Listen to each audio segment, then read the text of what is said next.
With Democrats in the minority, they're searching for ways to serve as a check on Republican power in Congress and at the White House.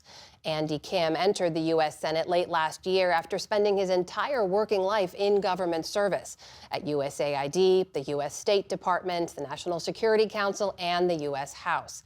This weekend, the New Jersey Democrat declared the country to be on the cusp of a constitutional crisis. He joins us now from Capitol Hill. Senator Kim, welcome to the NewsHour. Thanks for joining us.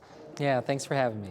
So what does it mean to you to be on the cusp of a constitutional crisis? What does that mean? Well, it means that right now we're already in a place where the Trump administration is engaged in lawless activity through unilateral executive branch action rather than coming through Congress. We see the efforts of firing or putting on administrative leave employees that are now, there are lawsuits there. And one thing that I'm particularly concerned about is that I'm not sure that this executive branch, this administration, will follow the law even when given a court order to do so, given that Vice President statements about how they don't feel like they need to follow through with the orders of these judges. That's deeply alarming. That actually would be a full-blown constitutional crisis then. So when it comes to the administration ignoring court orders or acting outside the Constitution or usurping some congressional powers as well, the question the Democrats get asked a lot is what can you do, right? And here exactly is what House Democratic leader Hakeem Jeffries had to say on that on Friday. Take a listen. They control the House, the Senate, and the presidency. It's their government. What leverage do we have? So, Senator Kim, what's the answer to that question? What leverage do Democrats have? Immediately after the election in November, a number of us senators met with states attorney generals in the Capitol. We talked through a broader strategy, talked through what steps that they would plan to take when it comes to legislation, brainstorm some of the different things that we expected to see, given the research we've done on Project 2025, which has become their playbook, and so far they are having great effect. For instance, the first Trump administration, they lost 80% of their cases. As you mentioned, I worked at USAID. I have a lot of colleagues still there from my old days.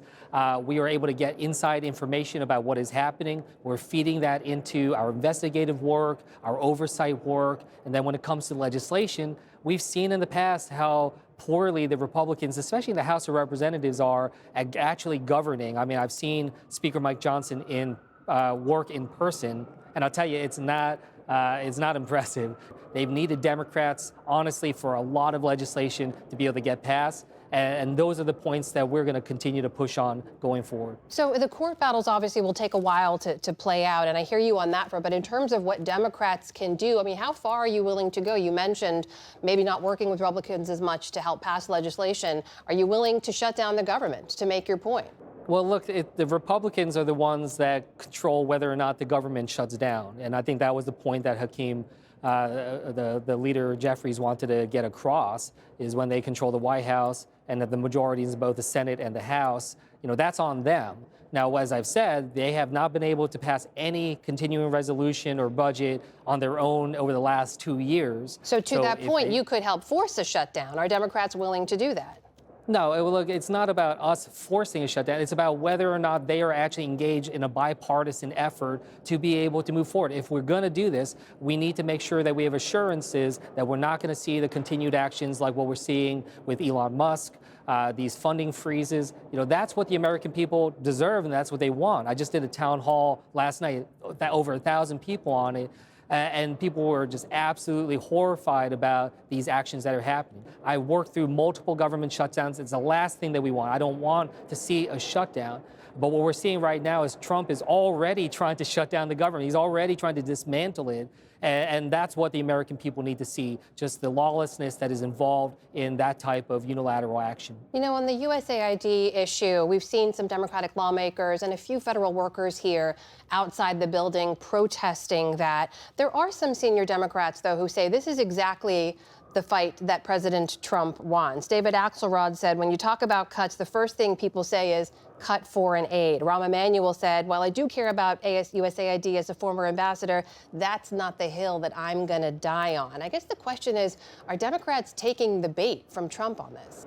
No, look, I think it's important that we push back across the board. First of all, when it comes to USAID, we set the record straight. We say it's 0.5% of our government budget. But there's a reason why USAID is in the Reagan building, because President Reagan was a strong supporter of development and humanitarian assistance being part of our tools alongside diplomacy and the military. In fact, Marco Rubio, when he was a senator, was a strong supporter, said that USAID is not charity, that this is a part of our national interest and our national security. So that's the kind of information the American people need to hear about this. I am pushing forward on that because I used to work there. Other Democratic leaders will lean in on whether it's CFPB, FEMA, Department of Education, other aspects. Each of us can be able to engage and tell that story to the American people. Are you confident that the American people are where you are on this issue, though? Because, as I said, we didn't see a lot of protests to USAID essentially being shut down. We've seen ramping up of immigration arrests, and we haven't seen many protests to that.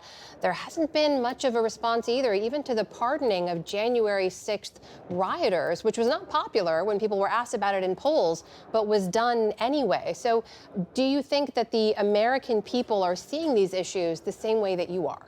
I think they are more and more so. The average American, when they hear about cuts to government spending, they'll say, okay, that sounds reasonable. But when you actually explain what is behind that, when the funding freezes will affect Meals on Wheels for seniors that are hungry and food insecure, or about childcare for Head Start, those are specific things where the American people say, no, that's not what we're on board with. Democratic Senator from New Jersey, Andy Kim, joining us tonight. Senator Kim, thank you. It's good to speak with you.